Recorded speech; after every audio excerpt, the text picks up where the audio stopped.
ពលរដ្ឋថៃម្នាក់នៅក្នុងខេត្តសង្ខ្លាដែលជាតំបន់កំពុងរងគ្រោះខ្លាំងពីទឹកជំនន់បានសរសេរលិខិតមួយទៅកាន់នាយករដ្ឋមន្ត្រីថៃដោយលើកឡើងថាពួកគេត្រូវការជម្លៀសបន្ទាន់មិនមែនគ្រាន់តែចុះពិនិត្យមើលកន្លែងកើតហេតុដើម្បីថតរូបប៉ុណ្ណោះទេបើតាមសារព័ត៌មានក្នុងស្រុកពលរដ្ឋថៃរូបនេះសង្កត់ធ្ងន់ថាការចុះបំពេញទស្សនកិច្ចបែបនេះមិនបានជួយអ្វីដល់ប្រជាជនដែលកំពុងរងចាំការជួយសង្គ្រោះនៅលើដំបូលផ្ទះរបស់ពួកគេនោះទេកាលពីថ្ងៃទី24ខែវិច្ឆិកាឆ្នាំ2025នាយកដ្ឋានធារាសាស្ត្រថៃបានបង្ហោះសារមួយទាក់ទងនឹងស្ថានភាពទឹកជំនន់នៅក្នុងស្រុកហាត់យ៉ៃនិងតំបន់មួយចំនួននៅក្នុងខេត្តសង្ខ្លាដោយបានបញ្ជាក់ថាភ្លៀងធ្លាក់ខ្លាំងបំផុតក្នុងរយៈពេល300ឆ្នាំបានវាយប្រហារហាត់យ៉ៃមូលហេតុចម្បងនៃទឹកជំនន់នៅភាគខាងត្បូងគឺបណ្ដាលមកពីភ្លៀងធ្លាក់ខ្លាំងក្នុងរយៈពេល24ម៉ោងដោយបរិមាណទឹកភ្លៀងសរុបមានលើសពី300ទៅ500មីលីម៉ែត្រឯណោះ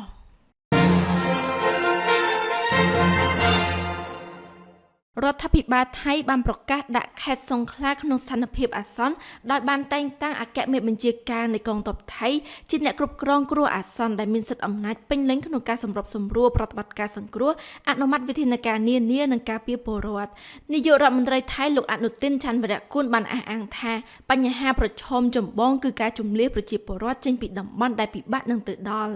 ទីភ្នាក់ងាររដ្ឋាភិបាលទាំងអស់និងកងយោធាត្រូវបានដាក់ពង្រាយជាមួយរថយន្តទូកឧទ្ធម្ភាគចក្រនិងយន្តហោះដើម្បីជួយសហគមន៍ដែលរងផលប៉ះពាល់សូមបញ្ជាក់ថាភាពអាសន្នត្រូវបានដំឡើងដល់កម្រិត4ខណៈលោកនាយករដ្ឋមន្ត្រីថៃរូបនេះបានសង្កត់ធ្ងន់ថាមិនមានការបដិឆេទកំណត់ជាក់លាក់សម្រាប់ការជម្លៀសពលរដ្ឋនោះទេប៉ុន្តែផ្ដល់អាទិភាពដល់ការរំដោះប្រជាពលរដ្ឋនិងធានាការផ្គត់ផ្គង់សំខាន់ៗសម្រាប់ការវិលត្រឡប់មកវិញរបស់ពួកគេ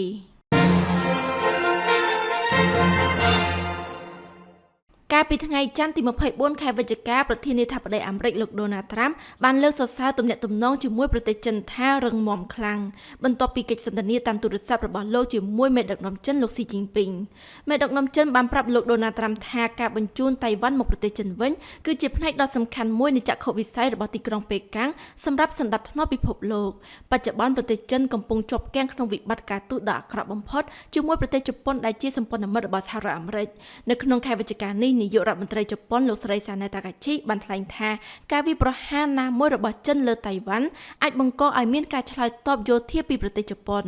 ទីភ្នាក់ងារសារព័ត៌មានផ្លូវការស៊ីនហួរបានដកស្រង់សម្ដីរបស់លោកស៊ីជីនពីងថាប្រទេសចិននិងសហរដ្ឋអាមេរិកធ្លាប់បានរួមគ្នាប្រយុទ្ធប្រឆាំងនឹងរបបហ្វាស៊ីសនិងរបបសឹកហើយគួរតែធ្វើការរួមគ្នានាពេលនេះដើម្បីការពារលទ្ធផលនៃសង្គ្រាមលោកលើកទី2ប្រធានក្រុមប្រឹក្សាអឺរ៉ុបលោកអេនតូនីយ៉ូខូស្តាបានសន្យាកាលពីថ្ងៃច័ន្ទទី24ខែវិច្ឆិកាថាសហភាពអឺរ៉ុបនឹងបន្តគាំទ្រអ៊ុយក្រែនដោយលោកបានកោតសរសើរចំពោះកម្លាំងជំរុញថ្មីនៅក្នុងកិច្ចចរចាសន្តិភាពដើម្បីបញ្ចប់សង្គ្រាមដែលបង្កឡើងដោយការឈ្លានពានរបស់រុស្ស៊ី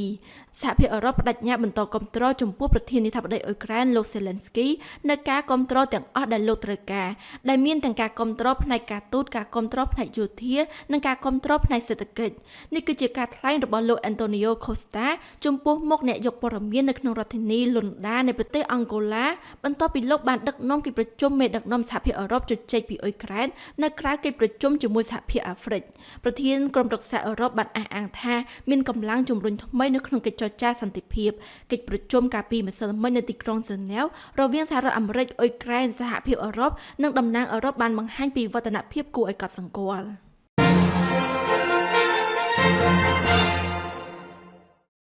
ប្រធានាធិបតីកូរ៉េខាងត្បូងលោកលីជេមយ៉ុងបានព្រមានពីហានិភ័យនៃការប៉ះទង្គិចគ្នាដោយចៃដន្យជាមួយកូរ៉េខាងជើងខណៈដែលលោកបានថ្លែងថាទីក្រុងសេអ៊ូត្រូវតែរក្សាភាពអត់ធ្មត់ដើម្បីបន្តកិច្ចសន្ទនាជាមួយទីក្រុងព្យុងយ៉ាងឡើងវិញដើម្បីកាត់បន្ថយហានិភ័យទាំងនោះនេះបើតាមការចុះផ្សាយរបស់ទីភ្នាក់ងារព័ត៌មានកូរ៉េខាងត្បូងយុនហាប់ប្រធានាធិបតីកូរ៉េខាងត្បូងរូបនេះបានប្រាប់អ្នកសារព័ត៌មានថាទំនាក់ទំនងអន្តរកូរ៉េបានប្រែទៅជាមានអរិភាពនឹងការប្រឈមមុខគ្នាយ៉ាងខ្លាំងហើយកូរ៉េខាងជើងកំពុងតែចូលរួមក្នុងសកម្មភាពដ៏ជ្រុលនិយមហើយសូម្បីតែការទុកចិត្តកម្រិតមូលដ្ឋានក៏មិនមានដែរ